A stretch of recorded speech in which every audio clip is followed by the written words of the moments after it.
Hello, this is Steve, your YouTube English teacher, and we are doing some listening practice today. But as always, we are focusing on specific techniques to improve our listening, not just a random exercise and say you got 5 out of 8 and pat yourself on the back and move on. No, being more specific, the plan is we're looking at C1 listening part 1 today. We are going to do the exercise, explain the answers, think about why it works like this and how to do it. Then we're going to study the transcript to really understand how they make these exams and the level you're expected to be able to understand. And when we're studying the transcript, we can also think about use of English part 1. So we can really extract a lot of useful English from one listening activity.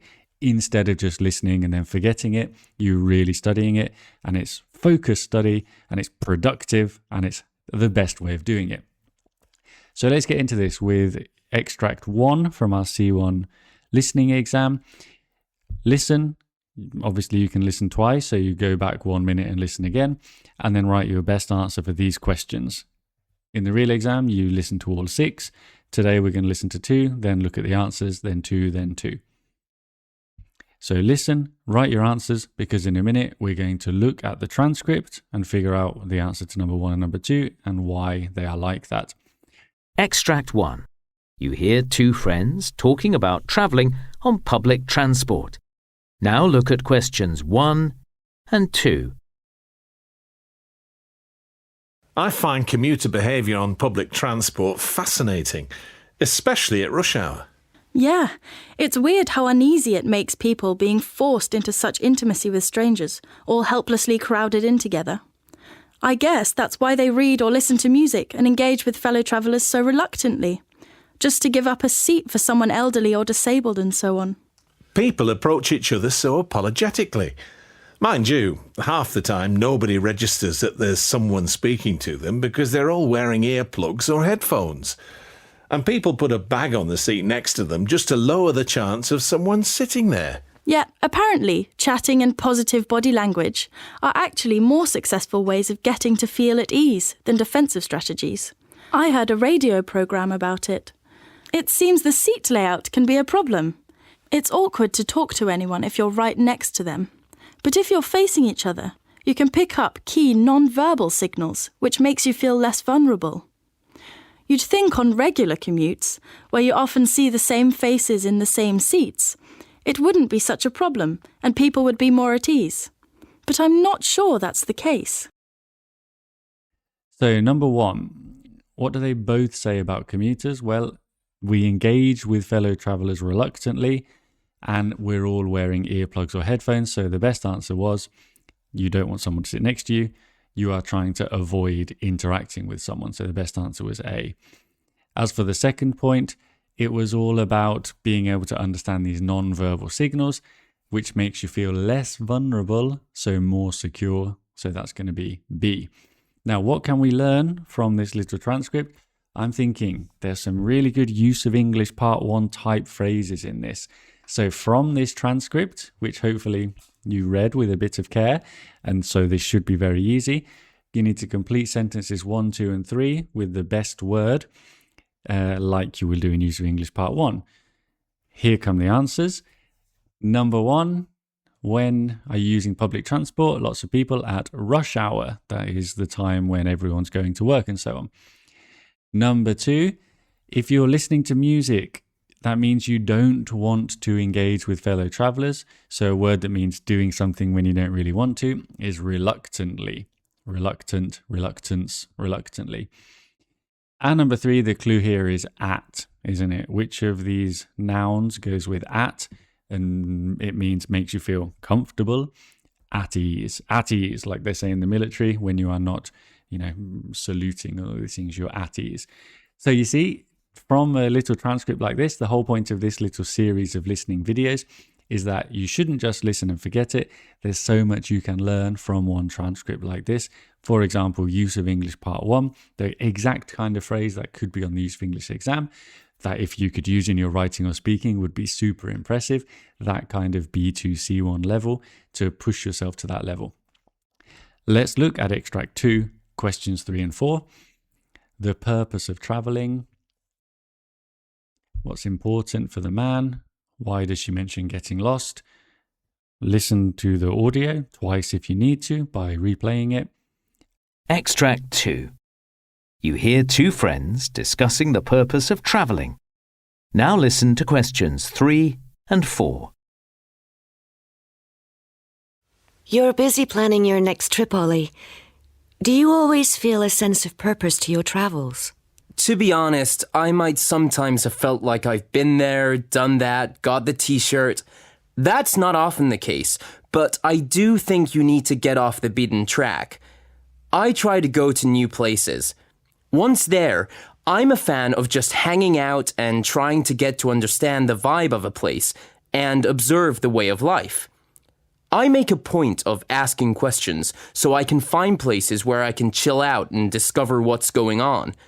Rather than ticking it off as a place I've done because I went on some amazing tour to a waterfall or got a great picture of a tiger. You travel. What motivates you? For me, it's about stepping out of my comfort zone. Traveling alone gives you experiences that teach you about yourself. It's funny how what might have been a really bad experience, say getting lost or missing the only bus that day, can turn into an anecdote, which makes you see things differently. Having a story that ends up making your friends laugh is quite cool, really. Anyway, I've realized that although I'm pretty tough, tears come too easily when I'm tired and someone shouts at me. And here comes the transcript and the answers. So the man thinks that the important thing is getting off the beaten track. You need to do this. So for him, it's about avoiding common routes. This is an expression, isn't it, that means avoiding common routes. And the woman, why does she mention getting lost? It makes you see things differently, almost the positive side of it. So it is the positive side of the bad thing, A. Hope you did well. If you have any questions about the vocab in this, put them in the comments. But you can probably guess what we're going to do. 3 more use of English Part 1 questions from these extracts. Take a minute, pause the video. A, B, C or D, which word must go in the gap? And number 1, this is a lovely expression. I've seen this on Use of English Part 4. We're doing it for Use of English Part 1. You make a point of something means you really make an effort to do it. It's like one of your principles, something that you really try hard to do. Number 2, what do you do when you've got a list of things that you want to say you've done? You tick them off the list. You tick it off. And number 3, which of these means leaving your comfort zone? Of course, it is stepping out of your comfort zone. That's going to be the collocation that goes together. Okay, our last extract for part 1. Colleagues talking about a trip to a conference. What do they both say about the talks? What does the woman say about the trip? Listen once or twice. Write your answers. Extract 3. You hear two colleagues talking about a trip to a conference. Now listen to questions 5 and 6. So, flying to Edinburgh tomorrow for the conference. I can't wait. Why so keen? We've both got to give talks tomorrow, that very afternoon. I know. I should really be looking at my presentation and going over my latest improvements so I remember them. I've been through it quite thoroughly, so I'm happy that the slides won't need to be altered. You swore you'd listen to me go through mine one more time today. There's no cause to doubt my word. You'd better not be joking about that. On condition you listen to my delivery too. Sure. Anyway, I've no intention of making any major adjustments. I just appreciate some constructive criticism about whether I'm pausing in the right places or speaking too fast. You know, the sort of thing. Absolutely. That's what I need too. It'll be a relief not to be stuck in this cramped office. The renovations to our old one must have been going on for at least 2 months now. The prospect of getting away makes up for the weeks of preparation. Anyway, I've made a point of packing light so as not to have to drag a heavy case onto the airport train.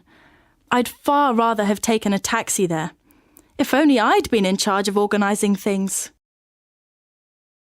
Here comes the transcript. Here comes the answers. So we have got the man saying that he wants constructive criticism and the woman saying, me too. So constructive criticism is feedback, isn't it? So number one for this extract, B, feedback. And the second one, what does the woman say about the office? She's about the trip. It's a relief not to be stuck in the cramped office. So she wants a different environment. Cramped, a negative word to say it's too tight, too small. And relief means that she's happy not to be there. So she wants a different environment. Our last use of English Part 1 questions. Take a minute, think about what must go in this gap from the transcript that we just read. These people going on a nice trip to a conference. And here are the answers. Number 1, you go through something, you check it. Well, you do that meticulously, carefully, thoroughly. That's the word that's going to fit there. Number 2, a phrasal verb, getting away, is a good thing. So this compensates for the bad thing or the preparation. Compensate, to make up for. To make up for, to like balance out a bad thing with a good thing. And number 3, this one's an easy one, isn't it? You don't want a heavy case. You don't want to carry lots of things. So you pack light. That's the expression. Hope that was useful. Of course, you can practice this yourself. I would recommend, and what I will do in my class with my students, is give them the transcripts and say, okay, I've done it. I've found some useful B2-C1 phrases, but there's a lot more. Because in the speaking, in the listening, they say a lot of things in a very short time. That's the beauty of spoken communication, isn't it? We can say a lot in just a matter of seconds. So what you should be looking to do is try and study yourself in this way and really push your level a bit higher by doing things like that. I hope that was useful. Goodbye.